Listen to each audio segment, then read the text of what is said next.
Hello friends, welcome to my channel study for you. So guys, जैसा कि आज जो आपका एसएससी जीडी का 5 फरवरी के थर्ड शिफ्ट का एग्ज़ाम हो गया है दोस्तों, जिसका जो है मैं आपको बिल्कुल 100% एक्यूरेट आंसर के साथ जो है इस वीडियो में बताऊंगा। तो देख लेते हैं कि किस प्रकार की जो है आज आपके 5 फरवरी के थर्ड शिफ्ट के एग्ज़ाम में जो है प्रश्न पूछे गए हैं। उससे पहले एक बात और दोस्तों कि जिन्होंने भी अगर चैनल को सब्सक्राइब नहीं किया है तो एसएससी जीडी एग्ज़ाम से रिलेटेड पर्पल के अपडेट के लिए जो है चैनल को सब्सक्राइब ज़रूर कर दीजिएगा और बगल में ही आपको एक बेल आइकन यानी घंटे का निशान भी दिख रहा होगा, तो आप उसे भी जो है ज़रूर प्रेस कर दीजिएगा। तो चलिए वीडियो को स्टार्ट करते हैं।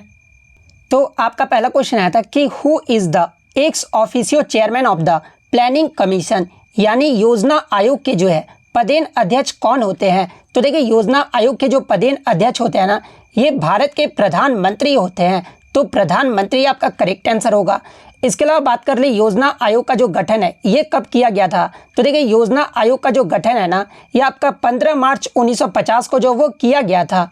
और देखिए, मैं आपको बता दूं कि योजना आयोग को जो समाप्त है ना, ये आपका 13 अगस्त 2014 को जो है योजना आयोग को जो वो समाप्त कर दिया गया था और इसके स्थान पे जो आपका नीति आयोग जो वो लाया गया था। और नीति आयोग की जो स्थापना है ना, ये आपका 1 जनवरी 2015 को जो वो किया गया था। इसके अलावा नीति आयोग के भी जो आपके पदेन अध्यक्ष होते हैं ये भी आपके भारत के प्रधानमंत्री होते हैं। इसके अलावा नीति का जो फुल फॉर्म एग्जाम में पूछा जाता है, तो देखिए नीति का जो फुल फॉर्म होता है ना, ये आपका national institution for transforming India होता है। तो ये फैक्ट भी आप ध्यान में रखिएगा। इसके अलावा आप कमेंट करके जवाब दीजिएगा कि वर्तमान में जो है नीति आयोग के उपाध्यक्ष और सीईओ यानी चीफ एग्जीक्यूटिव ऑफिसर जो है वर्तमान में इसके कौन है। नेक्स्ट क्वेश्चन आपका यहाँ पर आता है कि रोजर बिन्नी किस देश के लिए खेलते हैं या फिर किस देश से बिलोंग करते हैं। तो देखिए, रोजर बिन्नी की बात कर ले तो ये जो आपके भारत देश के जो वो रहने वाले हैं, तो भारत आपका यहाँ पे करेक्ट आंसर होगा। इसके अलावा मैं आपको बता दूं कि ये जो आपके रोजर बिन्नी है ना, ये आपके वर्तमान में बीसीसीआई यानी भारतीय क्रिकेट कंट्रोल बोर्ड के जो है वर्तमान अध्यक्ष भी है। और कितने नंबर के अध्यक्ष हैं, तो ये आपके बीसीसीआई के जो है 36वें नंबर के अध्यक्ष हैं। तो ये पॉइंट भी आप ध्यान में रखिएगा। इसके अलावा रोजर बिन्नी का जो जन्म है ना, ये कहाँ पर हुआ था, तो ये आपका 19 जुलाई 1955 को जो है ये आपका बेंगलोर में हुआ था। और ये जो आपके भारत के जो है पहले एंग्लो इंडियन क्रिकेटर भी थे। और पहले एंग्लो इंडियन क्रिकेटर इसलिए मैं कह रहा हूं कि रोजर बिन्नी के जो पिता का नाम था ना, ये आपके टेरेंस बिन्नी था। और ये जो आपके टेरेंस जो बिन्नी थे ना, ये कहाँ के रहने वाले थे, तो ये आपके स्कॉटलैंड देश के जो वो रहने वाले थे। इसलिए रोजर बिन्नी जो थे ना, ये भारत के पहले एंग्लो क्रिकेटर भी रहे थे। और इसके अलावा मैं आपको बता दूं कि रोजर बिन्नी का जो पहला आपका पर्दापरण है ये कब किया गया था। तो देखिए, इन्होंने जो पहला मैच है ना, ये आपका 1979 में पाकिस्तान के खिलाफ जो है टेस्ट क्रिकेट में जो ये पर्दापरण जो वो किए थे। इसके अलावा मैं आपको बता दूं कि 1983 का जो क्रिकेट विश्व कप हुआ था ना, इसमें रोजर बिन्नी ने जो है इस पूरे टूर्नामेंट में यानी इस पूरे विश्व कप में जो है भारत की तरफ से वो सबसे ज़्यादा विकेट लेने वाले जो है ये गेंदबाज भी जो वो रहे थे। नेक्स्ट क्वेश्चन आपका यहाँ पर आता है कि भारतीय संविधान के अनुच्छेद 42 में क्या है। तो देखिए, अनुच्छेद 42 में आपका कहा गया है कि काम की न्यायसंगत और मानवीय परिस्थितियों को सुनिश्चित करने और मातृत्व राहत के लिए प्रावधान करने का जो उल्लेख है ना, ये आपका अनुच्छेद 42 में जो वो किया गया है। तो ये वाला ऑप्शन आपका यहाँ पे करेक्ट आंसर होगा। इसके अलावा मैं आपको बता दूं कि जो आपका अनुच्छेद 42 आता है ना, ये आपके राज्य के नीति निर्देशक सिद्धांत यानी डीपीएसपी के अंतर्गत आ जाता है। और इस अनुच्छेद के तहत जो है राज्य को उचित वेतन, सुरक्षित वातावरण और श्रमिकों की भलाई जो वो सुनिश्चित करनी होती है। और इसी अनुच्छेद के तहत जो है गर्भवती और स्तनपान कराने वाली महिलाओं को जो है ये आपका मातृत्व राहत भी जो वो प्रदान किया जाता है। नेक्स्ट क्वेश्चन आपका बताता है कि ब्रिटिश ईस्ट इंडिया कंपनी को जो है किस अधिनियम के जरिए जो ये आपका पारित किया गया था। तो देखिए, ब्रिटिश ईस्ट इंडिया कंपनी को जो है ये आपका चार्टर अधिनियम 1793 के जरिए जो है इसे पारित किया गया था। तो चार्टर अधिनियम 1793 आपका करेक्ट आंसर होगा। इसके अलावा अगर चार्टर अधिनियम की कुछ अगर अन्य बातों को जान ले जहां से एग्जाम में प्रश्न पूछे जाते हैं, तो देखिए इस अधिनियम ने जो है कंपनी के राजस्व प्रशासन और न्यायिक कार्यों को जो है अलग अलग जो वो कर दिया था। इसी अधिनियम के जरिए जो आपका किया गया था। और इसी अधिनियम के तहत जो है भारत में ब्रिटिश संपत्ति पर कंपनी के शासन की निरंतरता भी जो वो आपका सुनिश्चित जो वो किया गया था। और इसी अधिनियम ने जो वीटो का अधिकार सभी गवर्नर जनरल को जो वो प्रदान किया था। तो ये सारे फैक्ट जो आपको ध्यान में रखना है। नेक्स्ट क्वेश्चन आपका आता है कि 2023 के रिपब्लिक डे पैरेड में जो है इंडियन आर्मी के साथ किस देश की सेना ने जो वो भाग लिया था? तो देखिए 2023 का जो आपका गणतंत्र दिवस मनाया गया था, इसमें इंडियन आर्मी के परेड के साथ जो है आपके मिस्र देश की सेना ने जो वो भाग लिया था। तो मिस्र देश की सेना आपका करेक्ट आंसर होगा। और देखिए मैं आपको बता दूं कि जो आपका 2023 का जो आपका रिपब्लिक डे मनाया गया था ना, इसमें आपके जो है मुख्य अतिथि के तौर पर मिस्र के राष्ट्रपति अब्देल फतह अल सीसी जो है ये आपके उस वर्ष जो है मुख्य अतिथि के तौर पर भी जो वो आए थे। तो ये पॉइंट भी आप ध्यान में रखिएगा। नेक्स्ट क्वेश्चन आपका रहा था कि इरफान पठान के भाई यानी यूसुफ पठान की यहाँ पर बात हो रही है। तो यूसुफ पठान जो है 2024 के जो लोकसभा चुनाव है ना, ये किस राज्य या फिर किस क्षेत्र से जो वो लड़े थे, ये प्रश्न जो आपसे पूछा गया था। तो देखिए अगर यूसुफ पठान की बात कर ले तो ये जो आपके 2024 के जो लोकसभा चुनाव है ना, ये पश्चिम बंगाल राज्य से जो वो चुनाव लड़े थे। और ये जो है किस पार्टी के उम्मीदवार के रूप में जो ये आपके चुनाव लड़े थे, तो ये जो आपके टीएमसी के उम्मीदवार यानी तृणमूल कांग्रेस के उम्मीदवार के रूप में जो है ये जो चुनाव है वो लड़े थे। तो ये तो हो गया आपका राज्य के बारे में। अगर क्षेत्र की बात कर ले तो देखिए मैं आपको बता दूं कि इन्होंने जो है पश्चिम बंगाल के मुर्शिदाबाद जिले के जो है बहरामपुर लोकसभा क्षेत्र से जो है चुनाव मैदान में उतरकर यूसुफ पठान जो यहाँ पर जीते थे। और इन्होंने जो किसको हराया था? तो देखिए यूसुफ पठान ने जो है ना कांग्रेस के अधीर रंजन चौधरी को जो वो हरा दिया था। तो ये पॉइंट भी आप ध्यान में रखिएगा। तो अगर राज्य पूछा गया होगा तो फिर आपका पश्चिम बंगाल करेक्ट आंसर होगा। जिला पूछा गया होगा तो मुर्शिदाबाद जिला आपका करेक्ट आंसर होगा। अगर आपसे लोकसभा क्षेत्र पूछा गया होगा तो बहरामपुर लोकसभा क्षेत्र फिर आपका करेक्ट आंसर होगा। तो इनमें से जो भी पूछा गया होगा मैंने आपको यहाँ पर जो वो बता दिया है। नेक्स्ट क्वेश्चन आपका रहा था कि 2022 में जो आपका आईसीसी ब्लाइंड क्रिकेट विश्व कप हुआ था ना, इसका जो फाइनल मैच है ये किस स्टेडियम में खेला गया था? अब देख सकते हैं कि क्वेश्चन का जो स्तर है ये कितना हार्ड पूछा गया है। अब आपका देखिए 2022 का जो आपका करंट अफेयर्स पूछ दिया गया है, वो भी फाइनल मैच का जो फाइनल जो मैच है ये किस स्टेडियम में खेला गया था, वो भी ब्लाइंड क्रिकेट का। तो देखिए मैं आपको बता दूं कि 2022 में जो आपका आईसीसी ब्लाइंड क्रिकेट विश्व कप हुआ था, इसका जो फाइनल मैच है ना ये आपका बेंगलुरु एम चिन्नास्वामी स्टेडियम में जो वो खेला गया था। तो एम चिन्नास्वामी स्टेडियम आपका करेक्ट आंसर होगा। अब देखना आगे के शिफ्ट में यहाँ से जरूर प्रश्न पूछा जाएगा कि जो आपका 2022 का जो ब्लाइंड क्रिकेट विश्व कप हुआ था, इसका जो फाइनल मैच है ये किनके मध्य खेला गया था? तो देखिए इनका जो फाइनल मैच है ना ये आपका बांग्लादेश और भारत के मध्य जो वो खेला गया था, जिसमें भारत ने जो है बांग्लादेश को 120 रनों से हराकर जो है इसका जो खिताब है ना वो जीत लिया था। इसके अलावा मैं आपको बता दूं कि भारत के द्वारा जो है इसी जीत के साथ ये तीसरा खिताब भी जो है भारत ने जीता था। इससे पहले भारत ने 2012, 2017 संस्करण भी जो वो जीत चुके हैं। इसके अलावा मैं आपको बता दूं कि आपके तीनों ही जो आपके T20 जो आपके ब्लाइंड क्रिकेट विश्व कप है ना, ये आपके भारत में जो वो आयोजित किए गए हैं। तो ये पॉइंट भी आप ध्यान में रखिएगा। नेक्स्ट क्वेश्चन आपका रहा था कि ऋग्वेद में गंगा नदी का उल्लेख जो है ये कितनी बार हुआ है? तो ये क्वेश्चन तो बिल्कुल भी टफ नहीं, ये आपका प्रीवियस ईयर में भी ये प्रश्न आपसे पूछा गया था। तो देखिए ऋग्वेद में गंगा नदी का जो उल्लेख है ना, ये आपका एक बार ही जो इसका वर्णन जो वो किया गया है। तो एक बार आपका यहाँ पे करेक्ट आंसर होगा। इसके अलावा मैं आपको बता दूं कि ऋग्वेद में जो आपके सबसे ज्यादा जो नदियों का उल्लेख किया गया है ना, वो आपका सिंधु नदी का जो वो सबसे ज्यादा उल्लेख जो वो किया गया है। वहीं ऋग्वेद में जो है आपका सबसे पवित्र नदी जो माना गया ना, ये सरस्वती नदी को जो है ये आपका सबसे पवित्र नदी जो वो माना गया है। इसके अलावा अगर अन्य नदियों की बात कर ले तो देखिए यमुना नदी का जो उल्लेख है ना ऋग्वेद में, ये आपका 3 बार किया गया है। कृष्णा नदी का उल्लेख जो है एक भी बार आपका जो वो नहीं किया गया है। तो ये पॉइंट भी आप ध्यान में रखिएगा। इसके अलावा ऋग्वेद में सबसे प्रमुख नदी जो है ना, ये सरस्वती नदी को माना गया है। इसके अलावा ऋग्वेद में सरस्वती नदी जो है ये आपका पूर्व में है, यमुना और पश्चिम में सतलज नदी के बीच जो है ये आपका बताया गया है। नेक्स्ट क्वेश्चन आपका यहाँ पर आता है कि लौह इस्पात उद्योग का जो राष्ट्रीयकरण है ना, ये किसके कार्यकाल में किया गया था या फिर कौन सी पंचवर्षीय योजना के अंतर्गत जो है इसका राष्ट्रीयकरण जो वो हुआ था? तो देखिए लौह इस्पात उद्योग का जो राष्ट्रीयकरण है ना, उस समय जो भारत की प्रधानमंत्री थी वो इंदिरा गांधी थी। और ये जो आपका किस योजना के अंतर्गत हुआ था? तो ये आपका तीसरी पंचवर्षीय योजना के अंतर्गत हुआ था। और तीसरी पंचवर्षीय योजना की जो अवधि है ये कब से कब तक रहा था? तो ये आपका 1961 से 1966 तक रहा था। वहीं अगर बात कर ले पर्टिकुलर अगर बात कर ले तो देखिए या तो फिर आपका प्रधानमंत्री पूछा गया यानी किसके कार्यकाल में किया गया था, तो इंदिरा गांधी आपका करेक्ट आंसर होगा। अगर पंचवर्षीय योजना का पूछा गया होगा तो तीसरी पंचवर्षीय योजना फिर आपका करेक्ट आंसर होगा।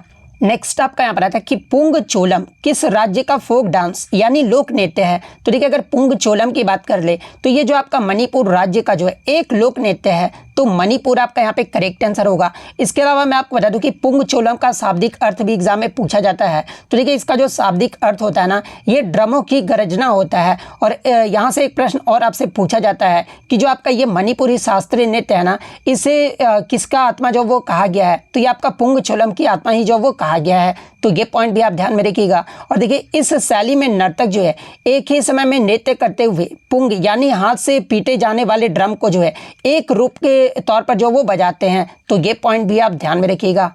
नेक्स्ट क्वेश्चन आपका पता था कि पेशवा बाजीराव द्वितीय ने जो है अंग्रेजों के साथ बेसिन की संधि पर जो हस्ताक्षर है ना, ये कब किए थे। तो देखिए अगर बेसिन की संधि की बात कर ले तो पेशवा बाजीराव द्वितीय ने जो है अंग्रेजों के साथ 31 दिसंबर 1802 को जो है बेसिन की संधि पर जो वो हस्ताक्षर किए थे। तो 31 दिसंबर 1802 आपका करेक्ट आंसर होगा। और देखिए इसी संधि के जरिए जो है बाजीराव द्वितीय ने अंग्रेजों को मराठा क्षेत्र भी जो वो दे दिए थे।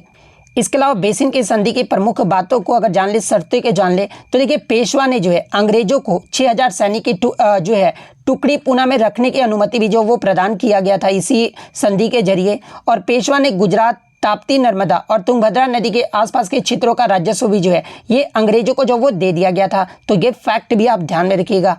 नेक्स्ट क्वेश्चन आपका बता था कि लालचंद शर्मा किस शैली से संबंधित है। तो देखिए अगर लालचंद शर्मा की बात कर ले तो ये जो आपके हिंदी के प्रसिद्ध कवि और लेखक थे, जो कि आपके विशेष रूप से हास्य व्यंग्य शैली से जो ये आपके संबंधित है। तो हास्य व्यंग्य शैली आपका करेक्ट आंसर होगा।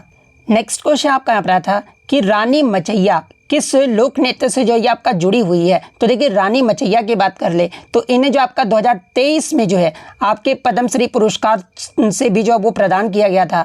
और रानी मचैया को जो है ये आपके कोडागू यानी कुर्ग के उमा थाट लोक नृत्य कला के प्रतिपादक के रूप में भी जो है इन्हें 2023 का पर्सन ऑफ द ईयर भी जो वो चुना गया था। तो ये जो आपके रानी मचैया है ये आपके किससे संबंधित है, तो ये आपके उमा थाट लोक नृत्य शैली से जो वो संबंधित है।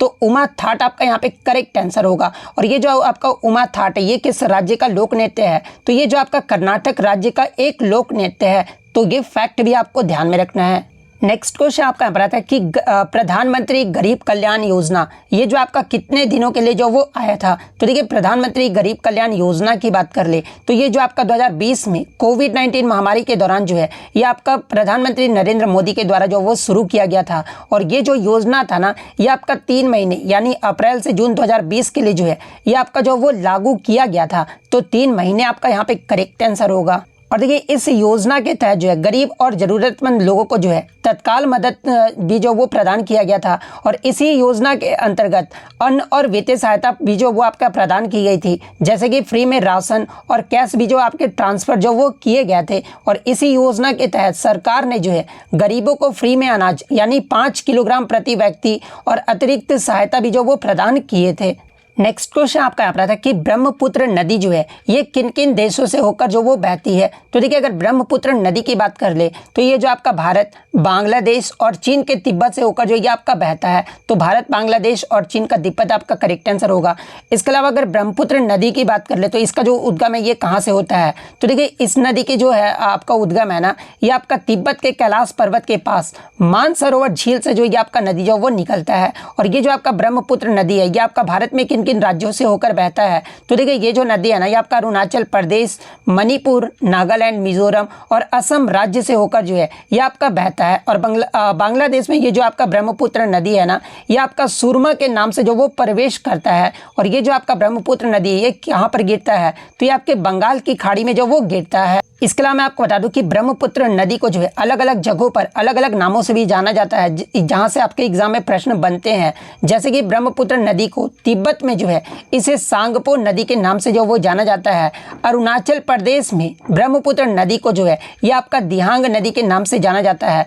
असम राज्य में जो है ब्रह्मपुत्र नदी को जो है ये आपका ब्रह्मपुत्र नदी के नाम से ही जो है वो जाना जाता है। और ब्रह्मपुत्र नदी को बांग्लादेश में जो है इसे जमुना नदी के नाम से जो वो जाना जाता है। तो ये सारे फैक्ट जो आपको ध्यान में रखना है। वहीं अगर मैं अभी हिंदी की बात कर लूँ तो हिंदी में जो आपका नदी का प्रवाचित शब्द पूछा गया था।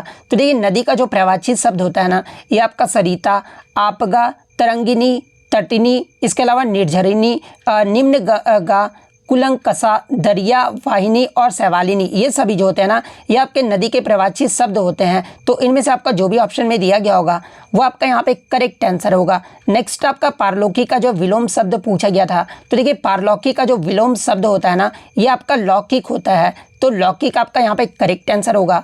नेक्स्ट आपका यहाँ पर क्वेश्चन आया था कि बिना वेतन के काम करने वाला, वाक्यांश के लिए एक शब्द जो वो बताना था। तो देखिए बिना वेतन के काम करने वाले को जो है ये आपका अवैतनिक जो है वो कहा जाता है।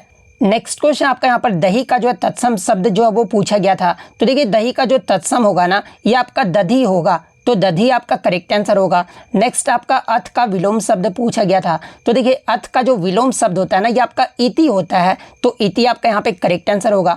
इसके अलावा मैं आपको बता दूं कि हस्त शब्द का विलोम शब्द अगर पूछा जाए, तो देखिए हस्त शब्द का जो विलोम शब्द होता है ना, ये आपका वामहस्त होता है। इसके अलावा मैं आपको बता दूं कि राम जी पर जो है आपके 5 जो है आपके गद्यांश से प्रश्न भी जो वो पूछे गए थे। एक क्वेश्चन जो है और आपका वाक्यांश के लिए एक शब्द पूछा गया था, जिसमें पूछा गया था कि जो संविधान के प्रतिकूल हो उसे क्या कहा जाता है। तो देखिए जो संविधान के प्रतिकूल हो उस वैसे शब्द को जो है असंवैधानिक जो वो कहा जाता है, तो असंवैधानिक आपका करेक्ट आंसर होगा। इसके अलावा अगर आगे के शिफ्ट में अगर आपसे पूछा जाए कि जिसे भले बुरे का ज्ञान ना हो उसे क्या कहा जाता है, तो देखिए जिसे भले बुरे का ज्ञान ना हो ना, उसे अविवेकी जो वो कहा जाता है, और जिसके समान कोई दूसरा ना हो उसे जो आपका अद्वितीय जो वो कहा जाता है, और जिससे वाणी व्यक्त न कर सके उसे क्या कहा जाता है, तो ये आपका अनिर्वचनीय जो वो कहा जाता है। तो ये सारे फैक्ट जो आपको ध्यान में रखना है। अब कुछ क्वेश्चन जो है मैथ्स के मैं बता देता हूँ। तो देखिए मैथ्स में आपका एक क्वेश्चन था कि difference between SI and CI third year, तो इसमें आपका जो डिफरेंस आया था ना, बच्चे ने बताया कि डिफरेंस वाला तो नहीं आया था। डिफरेंस कितना था पहले वाले में एसआई सीआई 3 ईयर में आपका 288 जो ये आपका डिफरेंस जो वो दिया गया था। तो इसमें जो आपका थर्ड ईयर का जो वो पूछा गया था, और शायद बच्चे ने बताया कि थर्ड ईयर में जो इनका आपका 288 जो वो निकल कर आ रहा था। तो आप ये क्वेश्चन इस प्रकार से जो वो देख लीजिएगा। इसके अलावा मैं आपको बता दूं कि एसआई एंड सीआई के जो है 2 ईयर से आपके 40 और 65 जो वो दिए गए थे, और इसमें जो आपका प्रिंसिपल जो वो पूछा गया था। इसके अलावा x and x + 100 and third proportion आपका 405 दिया गया था, जिसमें x को जो आपको जो वो फाइंड करना था। इसके बाद एक और क्वेश्चन आपका मिला था कि स्पीड जो है आपका 3/4 दिया गया था, और टाइम जो आपका 33 सेकंड जो वो दे दिया गया था, और आपको जो है और फाइंड ओरिजिनल टाइम, यानी जो आपका ओरिजिनल टाइम है ना, इसे जो वो आपको फाइंड करना था। इसके अलावा एक आपका एसआई का जो है 5400 और 9400 अमाउंट दे दिया गया था। सेम टाइम भी जो आपका दे दिया गया था, और डिफरेंस जो आपका 840 जो वो दे दिया गया था। और इसमें आपको जो फाइंड रेट परसेंट जो वो पूछा गया था, यानी रेट परसेंट जो है इसमें जो वो पूछा गया था। तो इतने क्वेश्चन जो है आज मुझे बच्चों के द्वारा मिले हैं, जो कि आपके 100% रियल और ऑथेंटिक हैं। तो अगर वीडियो अच्छी लगी हो तो वीडियो को जो है लाइक ज़रूर कर दीजिएगा, और इसी तरह किसी भी एग्जाम का रियल एनालिसिस पाने के लिए जो है चैनल को सब्सक्राइब ज़रूर कर दीजिएगा। तो मिलते हैं नेक्स्ट वीडियो में, तब तक thank you, all the best.